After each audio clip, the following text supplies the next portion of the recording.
Les contamos que en este bloque se van a presentar experiencias y testimonios de los estudiantes de diferentes carreras de nuestra universidad, expresando cómo la investigación ha enriquecido su vida universitaria y ha enrumbado su camino profesional. Así que les presentamos este bloque, experiencias en investigación de los estudiantes heredianos. Antes de comenzar, les recordamos a los expositores que tienen 15 minutos para realizar su exposición.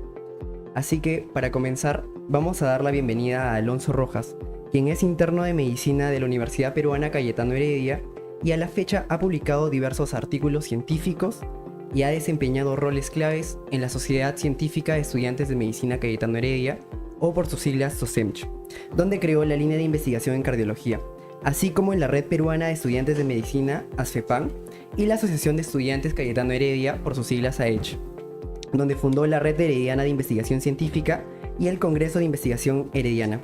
Él nos va a exponer inspirando sobre la curiosidad científica en futuros médicos, estrategias para empezar a investigar.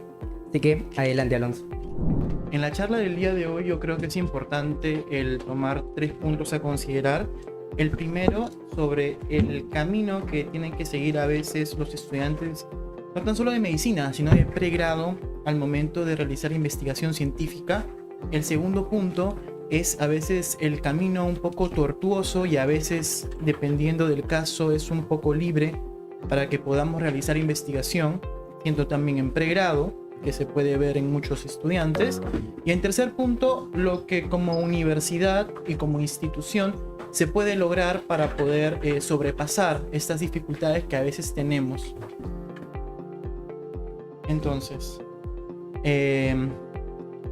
a mí me gusta iniciar mucho las ponencias con una frase de Hernández Sampieri, el cual nos menciona de que tanto los enfoques, ya sean cuantitativos, cualitativos o el que sea, resultan de igualmente validez para diseñar, estructurar o realizar proyectos para sobre todo generar conocimientos. Esta palabra es muy importante, ya que la generación de conocimientos es algo que a veces se nos estipula que tiene que ser realizados por doctores, a veces que tengan mucha experiencia. Sin embargo, es importante el aporte que se hace en pregrado o estudiantes, tanto de medicina o de otras carreras, a la generación de conocimiento científico. Tan es así que en grupos importantes de investigación están formados parte por estos estudiantes, que es muy valioso su aporte.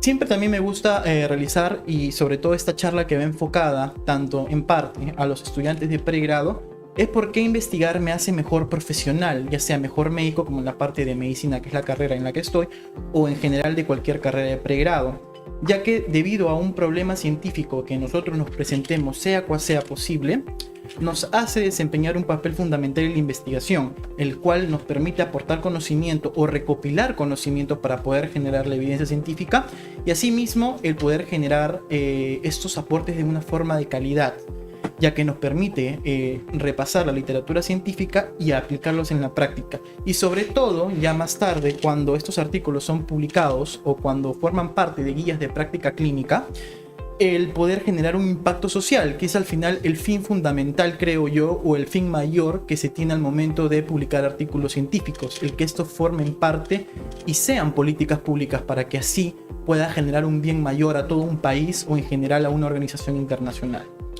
De esa manera también el camino que seguimos los estudiantes es algo que se nos enseña desde principios de carrera, que es elaborar la pregunta, buscar la evidencia, evaluar de forma crítica y decidir. La toma de decisión, que es la base de la medicina basada en evidencia, nos aporta mucha información para el mañana más tarde el poder tomar decisiones. Y recordemos que en la parte asistencial, si bien ayudamos mucho a los pacientes de forma persona o de forma directa, el publicar un artículo científico nos aporta mucho a la medicina basada en evidencia, la cual nos permite ayudar a miles de personas dependiendo de la calidad que sea y cómo sea realizado, pero todo granito de arena es fundamental para la investigación científica. Entonces, en pregrado siempre, desde primer año hasta séptimo en el caso de medicina o quinto en el caso de otras carreras, alguna vez hemos dicho que no tenemos tiempo, que si no me voy a dedicar a investigar, que investigar no es solo hacer la tesis o sé muy poco para poder hacer un proyecto. Y son cosas o excusas que a veces nos podemos plantear, ya sea por falta de tiempo, por no organizarnos bien, por no considerar lo que implica si no me voy a dedicar a investigar, ¿por qué debería hacer investigación científica?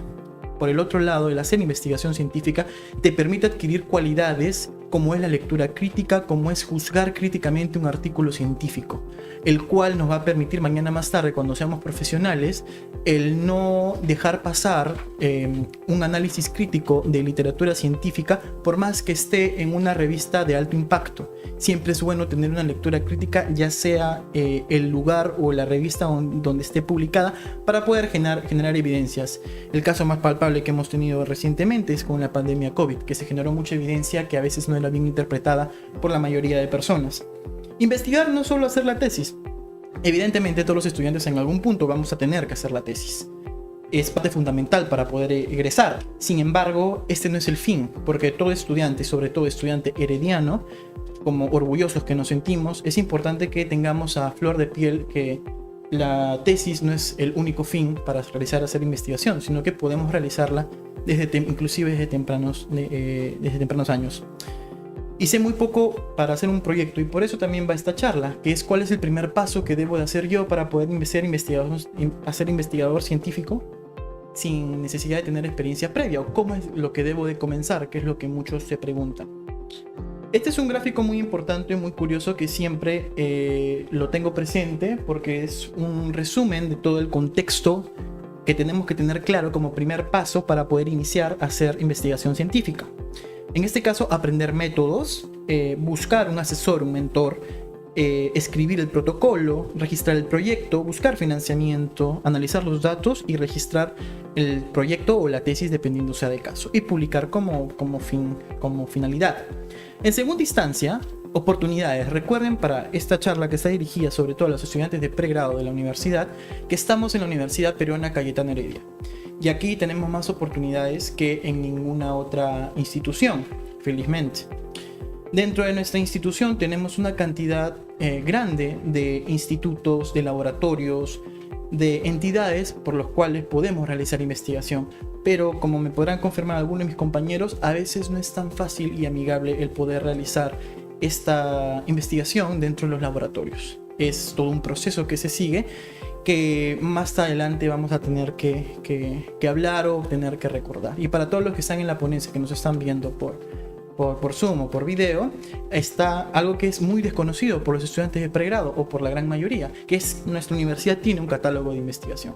Este catálogo de investigación donde están repartidos todos los laboratorios, instituciones, los grupos, unidades y laboratorios que se reparten en líneas de investigación y que solamente están a un correo de distancia para poder comunicarnos o para tener un primer acercamiento, para poder iniciarnos en lo que son rotaciones o iniciar un proyecto per se. Asimismo que se ha ido mejorando el catálogo de investigación, lo cual felicito a la universidad por haber mejorado a lo largo de estos años.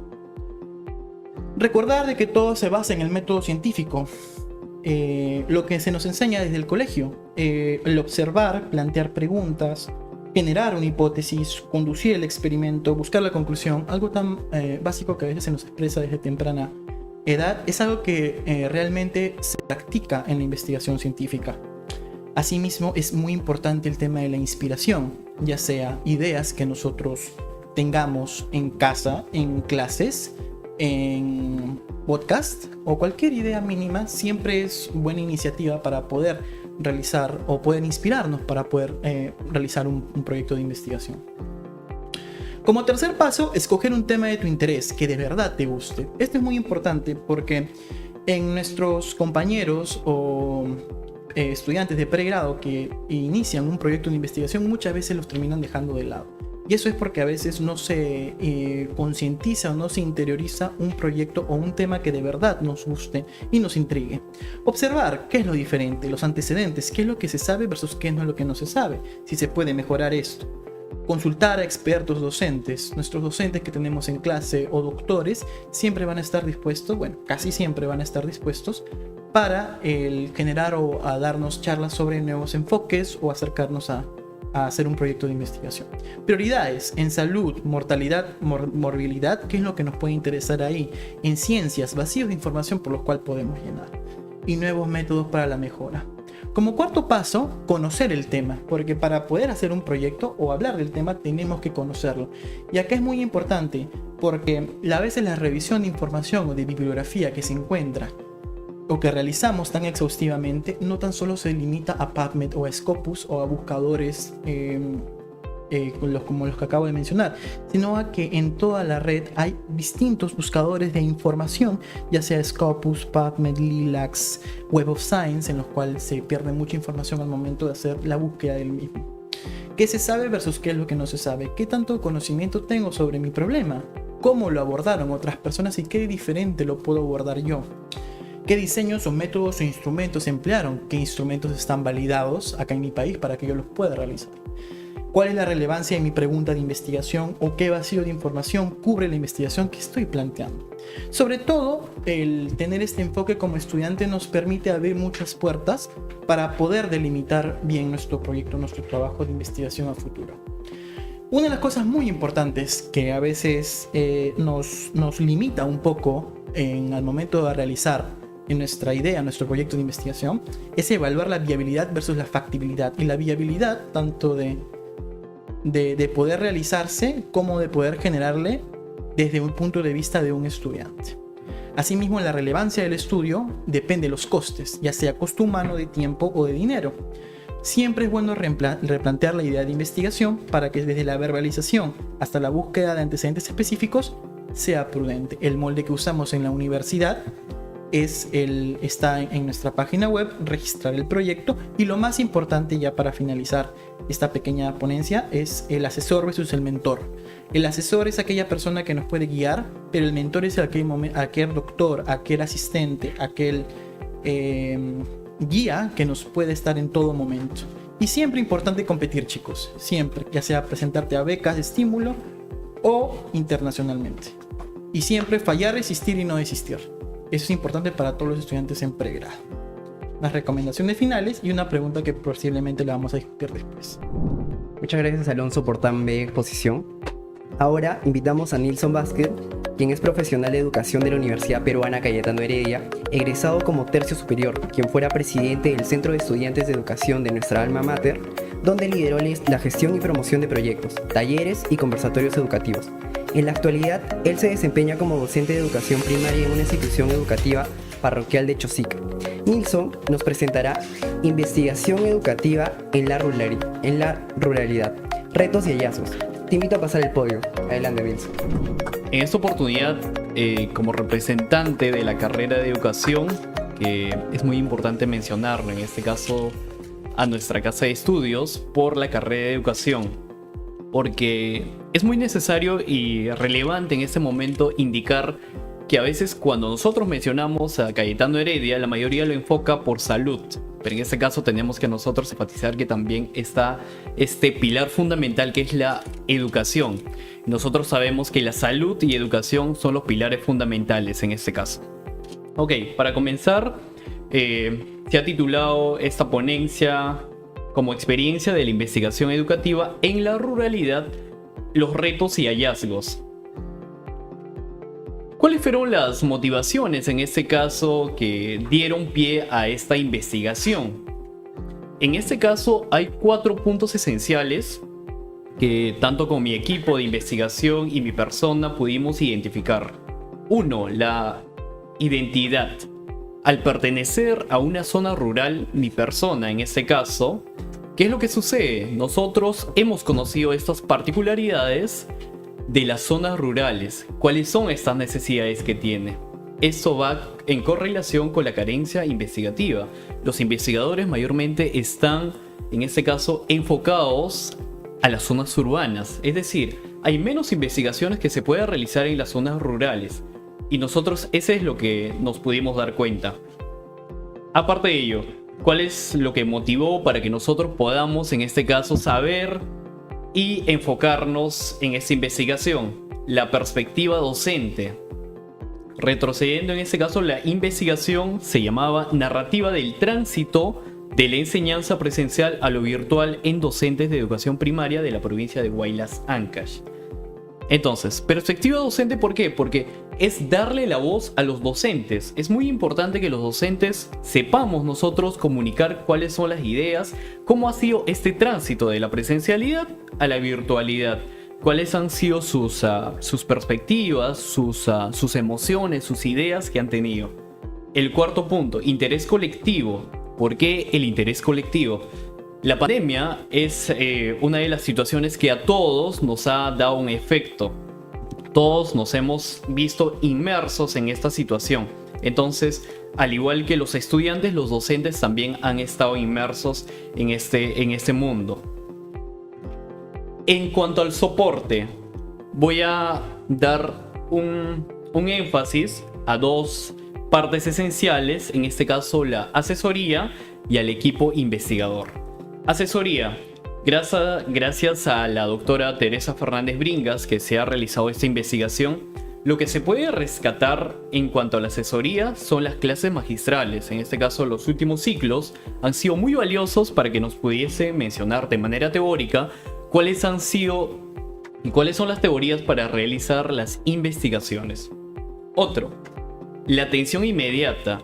Que un asesor en este caso esté atento a las preguntas que se le puede formular es muy importante. También el apoyo con los papers orientadores. ¿Por qué? Porque en este caso, por ejemplo, nuestra asesora, ¿qué es lo que hacía? Nos compartía los artículos, los ensayos, las tesis para que nos pueda servir como guía y el otro para que nos pueda servir en este caso como un soporte, como una ayuda. Aparte de eso, la resolución de casos. Nosotros hacíamos llegar cuáles eran las dificultades que teníamos en la investigación y ella, en ese caso, ¿qué es lo que realizaba? Hacíamos este análisis conjuntamente con otras investigaciones y eso era bastante importante porque nosotros podíamos darnos cuenta cuáles eran las falencias. Otro, equipo investigador. Como esta tesis se ha realizado entre 3 personas, es muy importante que cuando nosotros hagamos la investigación se den cuenta en algunos puntos. Primero, manejo de contratiempos. Las personas en realidad cuando estamos organizando las reuniones tenemos algunos contratiempos. Es muy importante que en equipo se sepa manejar eso. Otro, en la pandemia ha llegado estos términos de sincrónico y asincrónico. Sincrónico, que la asignación de tareas se pueda realizar en este preciso momento, en las reuniones que se pueda llevar a cabo. Otro, lo asincrónico, las asignaciones de tareas que se pueda realizar de acuerdo al tiempo que uno pueda tener. Y el tercer punto que también considero muy importante y no se debe dejar de lado cuando uno trabaja la investigación es la cotidianidad compartida. ¿A qué me refiero con este punto? Es muy importante, por ejemplo, en este caso cuando uno desarrolla la tesis o algún otro trabajo de investigación, pueda darse cuenta y compartir los momentos. Por ejemplo, nosotros lo que hacíamos era, a un inicio de cada reunión que teníamos, era conversar qué es lo que había hecho al día, a la semana, cómo le había hecho, y eso crea en realidad un clima de respeto y un clima de confianza entre el equipo de investigador.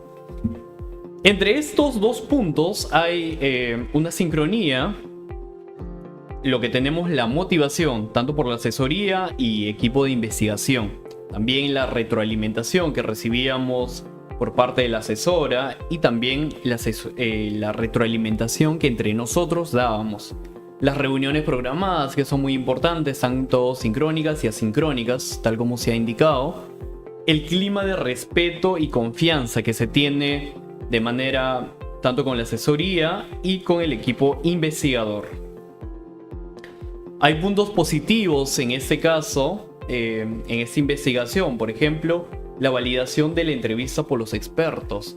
En el caso nuestro, no tuvimos las dificultades para realizar esta validación, ya que algunos docentes e investigadores pudieron darnos las sugerencias para poder mejorar las preguntas y así fortalecer nuestro instrumento. Otro, acceso hacia los entrevistados. También es muy importante tener en cuenta esto.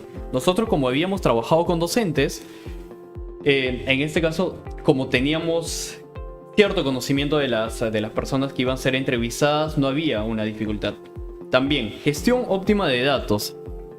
Cuando nosotros hacemos alguna investigación, tenemos que manejar y recopilar diversas investigaciones, tanto para los antecedentes como marco teórico y que nos sirvan de referencia.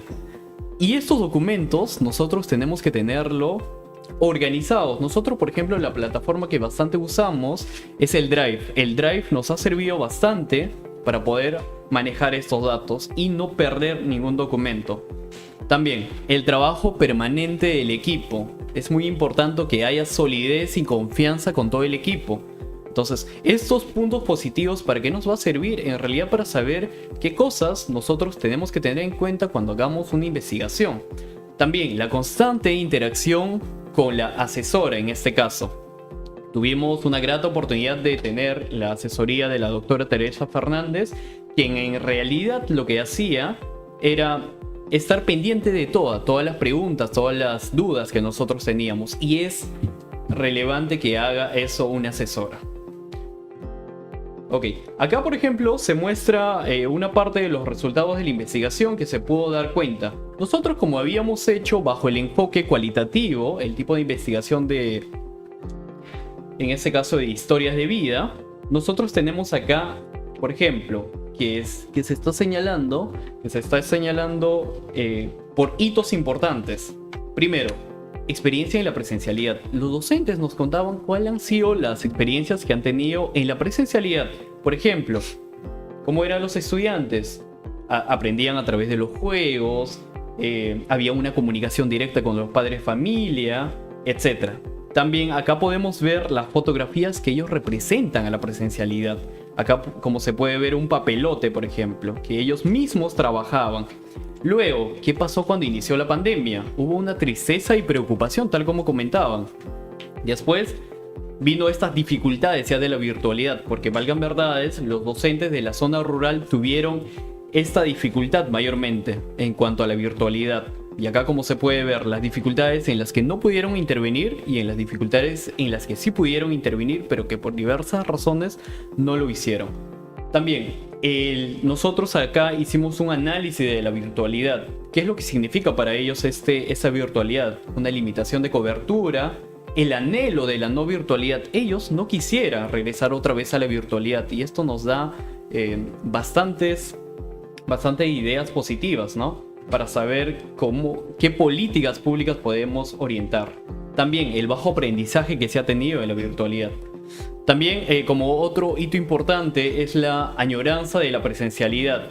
Y ellos representan acá con las fotografías, por ejemplo, el cuaderno de campo, que se utiliza bastante cuando uno enseña a los estudiantes.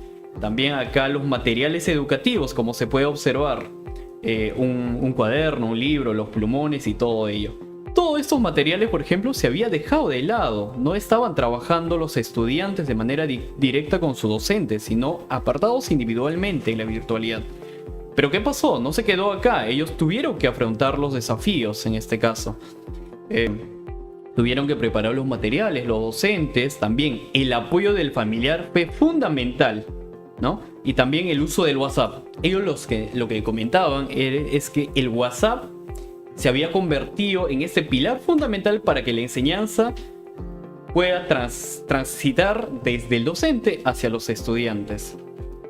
También las alternativas de solución que ellos tenían, en este caso con comunicación con las familias, entrega de las fichas, o algunos docentes se juntaban para poder reunirse con los estudiantes, o también el aprende en casa, que fue sumamente importante.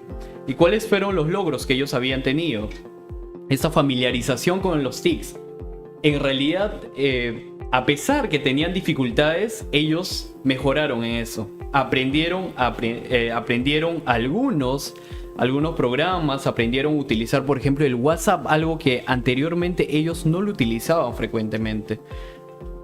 Entonces, después de pasar estos resultados de investigación, que fue bastante productivo luego de haber realizado con el equipo, pasamos cuáles fueron los puntos negativos que se ha podido identificar.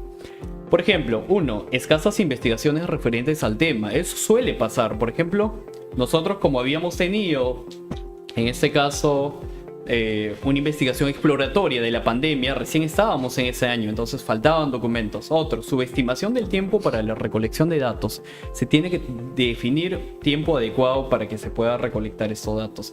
Y manejar los contratiempos también, y la dificultad de los presentes resultados.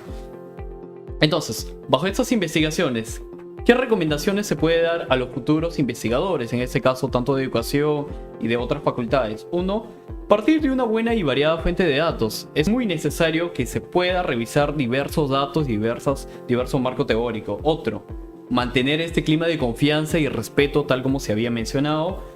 Y programar reuniones periódicas, tanto sincrónicas y asincrónicas. Conocer bien las técnicas e instrumentos que se va a utilizar. Mantener una constante comunicación con el asesor. Es muy importante que el asesor también tenga este clima. Y escuchar diferentes puntos de vista. Compartir tu investigación y decir qué te parece esta investigación. En qué sugerencias podrías brindarme. Y de este modo puedas recopilar diferentes ideas. Ok, muchas gracias por tan bella presentación, Nilson. Ahora, continuando con el programa, presentamos a David Castañeda y José Maraví, ambos biólogos de la Universidad Peruana Cayetano Heredia, quienes actualmente cursan el tercer semestre de la maestría en Bioquímica y Biología Molecular en nuestra universidad. Ambos son asistentes de investigación del proyecto titulado Identificación transcriptomónica de determinantes celulares en el desarrollo de Taenia solium, en el Laboratorio de Proliferación Celular y Regeneración de la Facultad de Ingeniería y Ciencias, coordinado por la doctora Cristina Guerra. Ambos nos presentarán el tema, el trayecto desde el aprendizaje teórico a la práctica científica. Por favor, chicos, acérquense a la exposición. Buenas tardes a todos y muchas gracias por la invitación. En la presente ponencia, yo y José vamos a hablarles un poco de lo que fue o de lo que ha sido la transición desde nuestro pregrado hacia hacer un posgrado con miras a tener una carrera científica, ¿no? Una carrera académica. Hemos titulado esta ponencia como trayecto desde el aprendizaje teórico a la práctica científica,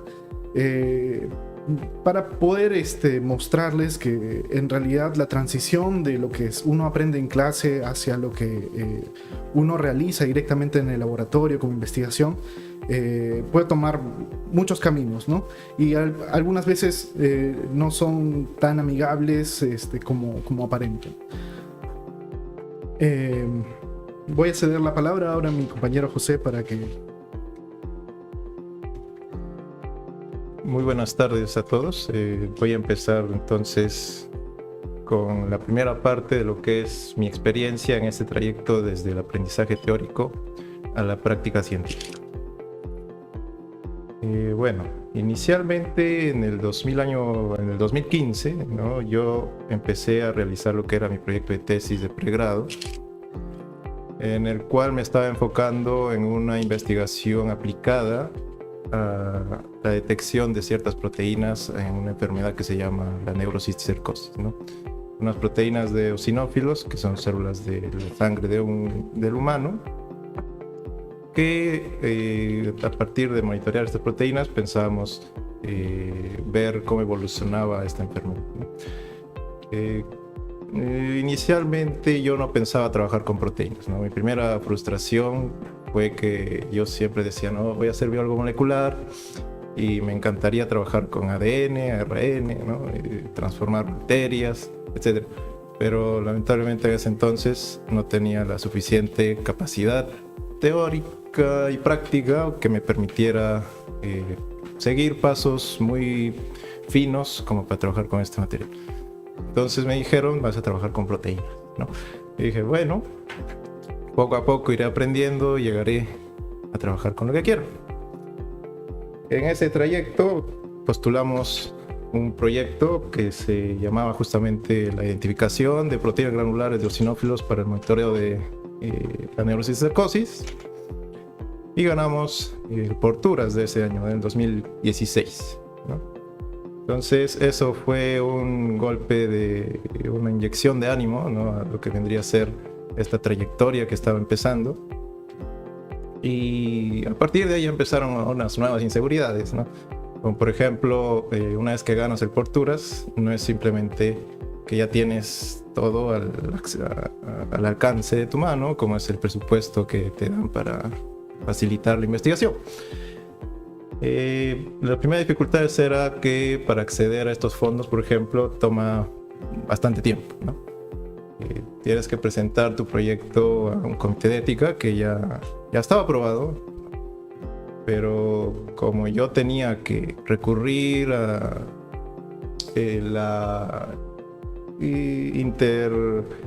tenía que recurrir a una interrelación con otra institución, ¿no? La cual debía proveerme de algunas muestras de pacientes con neurocisticercosis, ¿no? Esto complicó las cosas a niveles mucho más altos, ¿no? Que vendría a ser, primero, lidiar con el comité de ética de Cayetano Heredia, que todos los proyectos es muy importante que lidien con él, ¿no? Les va a dar una perspectiva mucho mejor de qué barreras deben ustedes respetar dentro de lo que es la ética y cómo llevar correctamente a cabo los proyectos.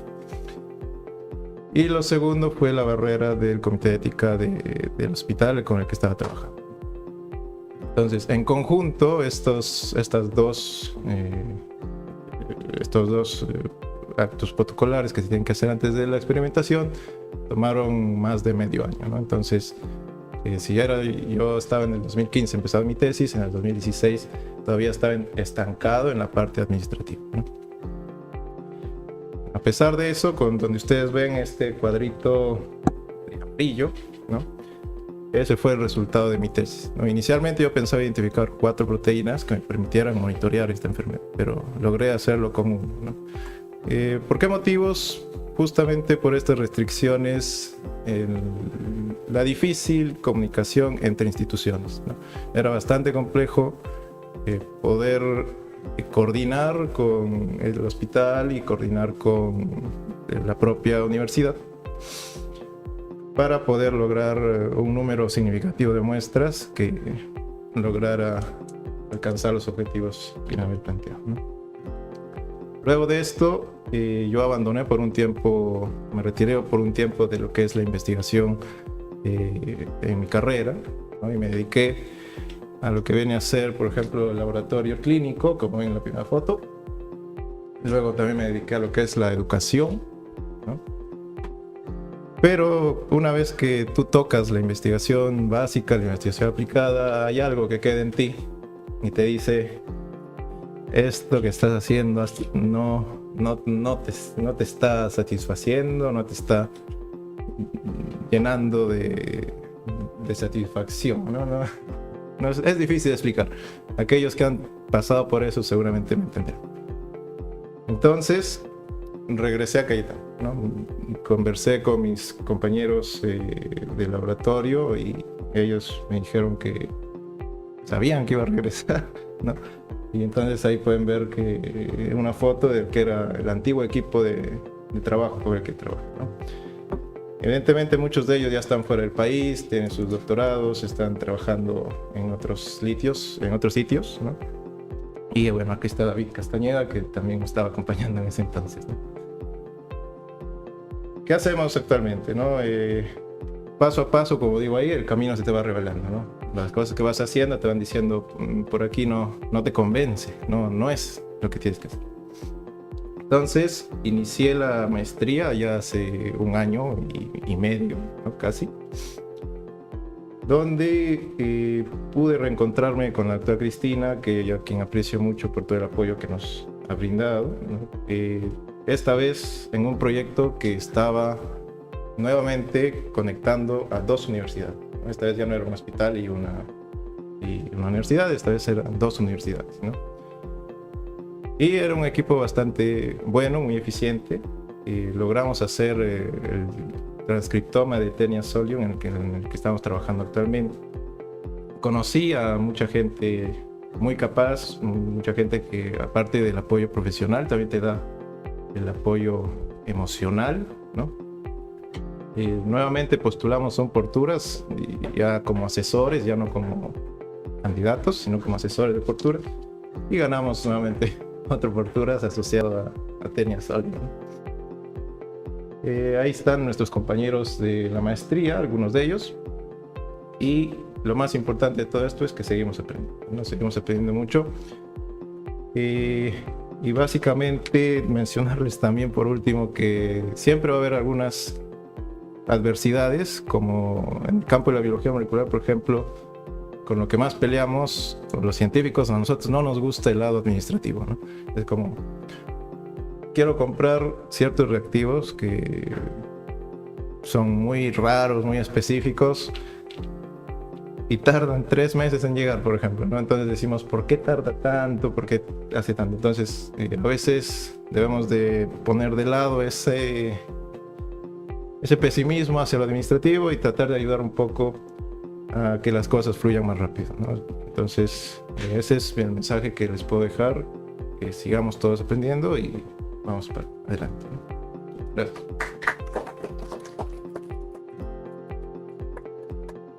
Por mi parte, voy a comentarles también un poco sobre lo que es mi experiencia y remontándome a mis últimos años en la universidad, pues lo que voy a hacer ahora es hacer una colección de enseñanzas o aprendizajes que tuve a lo largo de este periodo de transición desde el último año de la carrera hacia donde estamos ahora, ¿no?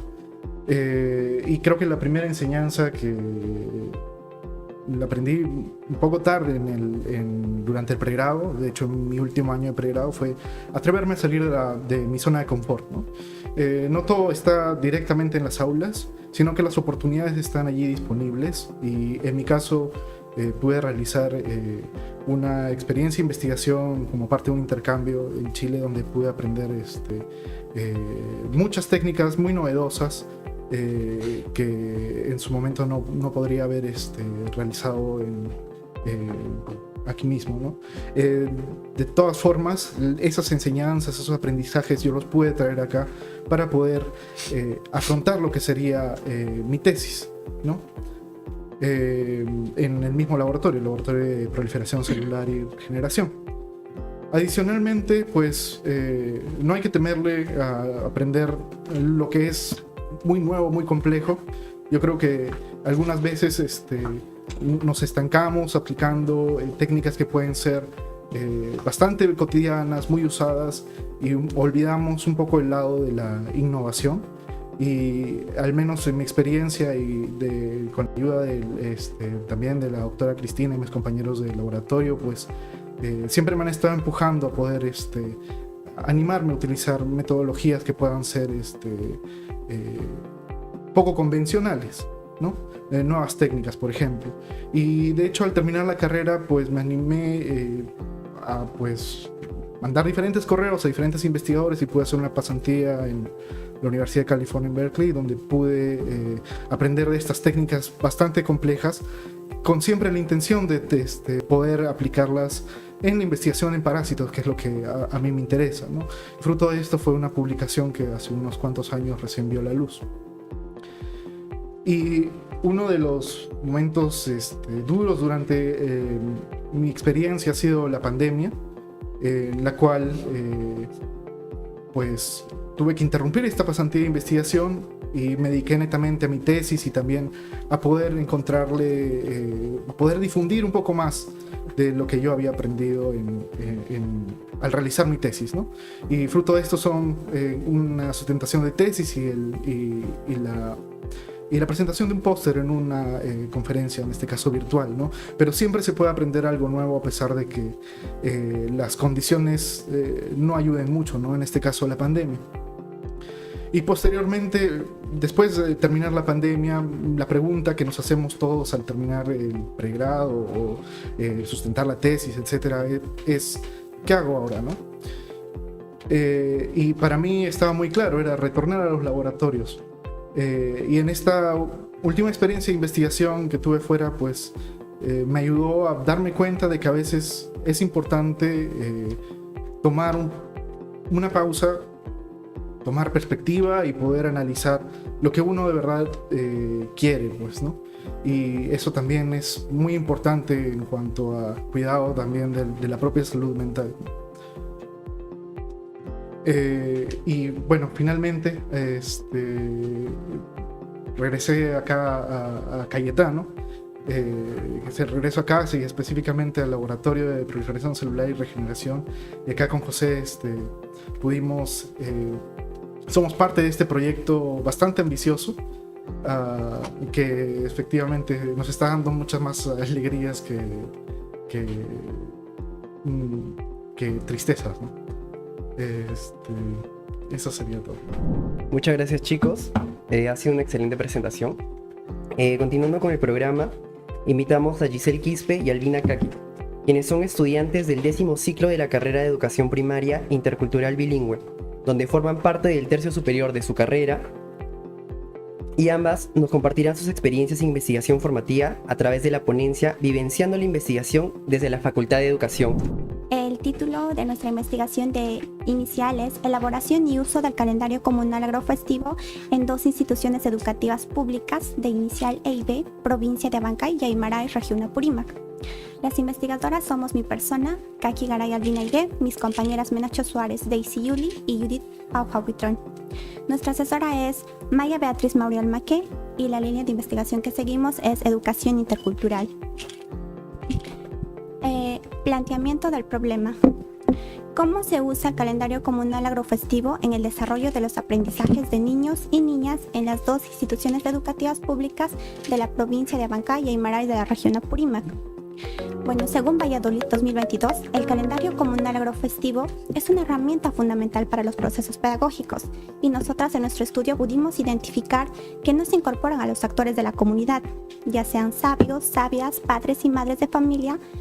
Del mismo modo, se vio una escasa incorporación de las actividades del calendario comunal en el aula, lo cual conlleva la pérdida de la identidad cultural de los niños y niñas a la desvinculación con su cultura y saberes. Objetivos. Objetivo general: describir el uso del calendario comunal agrofestivo en el desarrollo de los aprendizajes de niños y niñas en las 2 instituciones educativas públicas de la provincia de Abancay y Aymaray de la región Apurímac. Entre los objetivos específicos tenemos 1. Describir en qué consiste el calendario comunal agrofestivo elaborado en las 2 instituciones educativas. 2. Conocer cómo se da la interacción de los niños y niñas, sabios y sabias, padres y madres de familia y docentes con respecto al uso e incorporación del calendario comunal en las 2 instituciones. 3. Identificar qué actividades del calendario comunal agrofestivo incorpora la docente para desarrollar los procesos de enseñanza-aprendizaje en las 2 instituciones. El resultados preliminares consta de 3 partes. 1. Elaboración y contenido del calendario comunal agrofestivo. En la sistematización, de acuerdo a nuestra investigación realizada en ambas instituciones educativas de revitalización cultural y lingüística, pudimos encontrar la matriz del calendario comunal. En base a ello, como parte de nuestro estudio, pudimos realizar entrevistas, guías de observación a los sabios, sabias, padres y madres de la comunidad sobre las actividades del calendario comunal. Y en base a ello, pudimos elaborar e implementar un nuevo calendario comunal gráfico visible para ambas instituciones, considerando las 2 épocas, tanto lluvioso y secano, ya que hay productos que se siembran específicamente en la época secana y otros en la época lluviosa. Del mismo modo, hemos considerado los 12 meses del año andino, empezando del mes de agosto. También hemos considerado las actividades agrícolas, principalmente de la siembra de papa, maíz y hortalizas. También las festividades que estaban relacionadas a las actividades agrícolas y a los santos cristianos, juntamente con los rituales. También los juegos tradicionales, que en ambos contextos eran conocidos con diferentes nombres, y las señas y secretos, que en la provincia de Abancay estaban más referidas a la siembra de hortalizas y frutales, y en la provincia de Aymaray a la siembra de papa y maíz. 2. Interacción de los actores educativos y comunales en la elaboración y uso del calendario, que responde al segundo objetivo específico. Se puede decir que en ambas instituciones hubo una interacción mutua entre docentes y estudiantes, ya que eran partícipes en las actividades socioproductivas de la comunidad mediante experiencias vivenciales, donde realizaron visitas a las chacras y otros espacios de la comunidad. Y del mismo modo, en ambas instituciones se dio una escasa o poco frecuente incorporación de los sabios y sabias en cuanto a la transmisión de enseñanza de las tradiciones orales y otras actividades del calendario comunal. Y en ambas instituciones sí hubo la participación de los padres de familia y de los sabios en cuanto a la información que se les solicitó para poder elaborar el calendario comunal agrofestivo. 3. Uso del calendario comunal agrofestivo en el proceso de enseñanza y aprendizaje, que responde al tercer objetivo específico. En ambas instituciones se dio la incorporación de las 2 épocas del año y los estudiantes fácilmente podían distinguirlo de acuerdo al color de la naturaleza y paisaje. Igualmente en ambas instituciones se dio la incorporación de las actividades agrícolas, ya que contaban con un huerto escolar donde se incorporaban los padres, y también era provechoso para el docente porque los diversificaba con las áreas curriculares y de esa manera generaba aprendizaje significativo en los niños. En ambas instituciones no se incorporaron los rituales, pero en la provincia de Aymaraes los padres mencionaron que días posteriores a nuestra investigación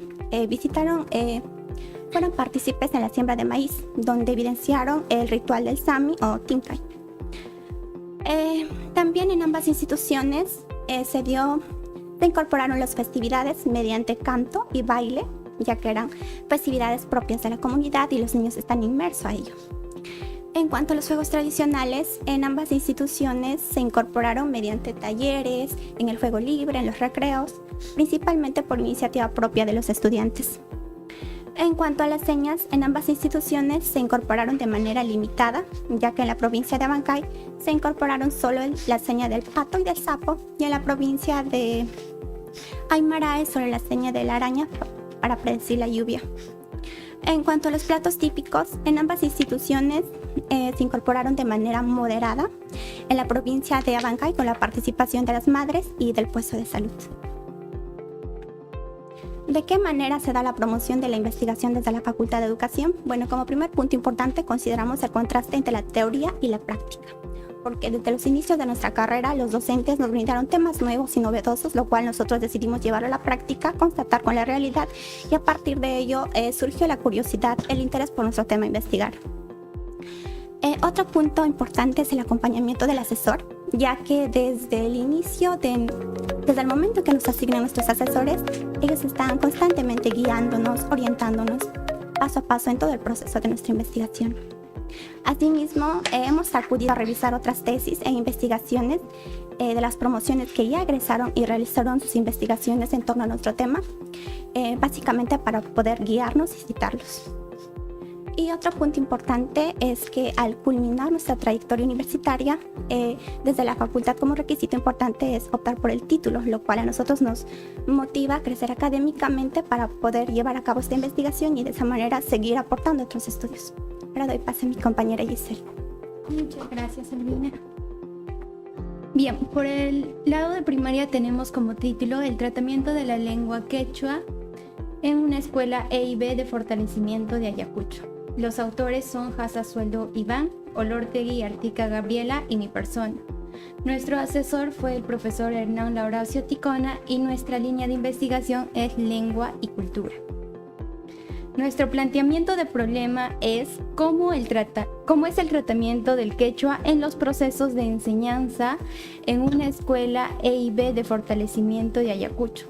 Problema que nace de las siguientes realidades. Primero, la pérdida del uso de las lenguas originarias en todo el mundo, ya sea por factores como la diglosia, la discriminación y la pérdida generacional. También tenemos la deficiente calidad en la formación de docentes EIB en Latinoamérica y en el Perú. Los docentes no están siendo formados en esta especialidad, es lo que afecta a que los estudiantes puedan recibir esta educación en las comunidades. También tenemos que en la EIB, en la institución EIB de fortalecimiento de Ayacucho, no se brinda el servicio educativo correspondiente a su categorización. La institución donde nosotros realizamos nuestras prácticas y nuestra investigación no brindaba un servicio de EIB de fortalecimiento, pero no lo aplicaba, ¿no? Y finalmente tenemos los docentes no realizan un adecuado tratamiento de las lenguas en la institución. No tenían un horario ni una distribución de personal sobre la enseñanza del quechua, en este caso, y del castellano.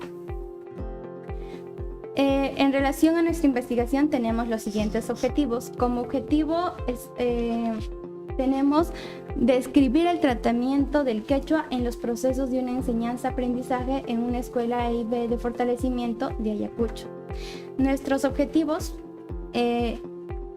más específicos son identificar las estrategias metodológicas que usan los docentes en el proceso de enseñanza-aprendizaje del quechua, describir el uso oral y escrito en los procesos de enseñanza y aprendizaje del quechua y finalmente describir los materiales que utilizan los docentes en los procesos de enseñanza y aprendizaje del quechua. ¿Qué tenemos como resultados? Nuestro resultado general es: no se aplica un adecuado tratamiento de la lengua quechua de acuerdo al servicio educativo de la institución. Esta institución, por ser una EIB de fortalecimiento, quiere decir que sus estudiantes son practicantes tanto de la lengua quechua, pero también de su cultura, lo siguen manteniendo, pero la institución no les brinda este servicio adecuadamente, ¿no? Y esto se relaciona con nuestros resultados específicos que pueden ver en el gráfico. Nuestro primer resultado específico es: se aplican estrategias metodológicas limitadas a espacios y temáticas artísticas y momentos de retroalimentación. El quechua solamente se utiliza para hacer cantos, poemas, momentos de motivación, pero no se está utilizando para desarrollar competencias en los estudiantes. También tenemos que carecen de un horario para la L1 y la L2. No tienen un horario para el manejo de su primera lengua, que es el quechua, ni su segunda lengua, que es el castellano. Nuestro segundo resultado es: el uso oral y escrito no se utilizan adecuadamente para el desarrollo de las competencias. A pesar que, como ya dije antes, los estudiantes son practicantes activos de su lengua originaria y de su cultura. ¿Qué pasa con esto? Que los niños piden el quechua. Los niños le dicen tácitamente a sus profesores: necesito aprender en quechua. ¿Qué pasa con los docentes? Los docentes ignoran esta realidad, a pesar de que ellos mismos se dan cuenta dentro de sus sesiones de aprendizaje que los niños aprenden mejor en quechua y que los niños también le piden, simplemente los ignoran. ¿Qué pasa? Afectan a su aprendizaje y están vulnerando un derecho de estos estudiantes.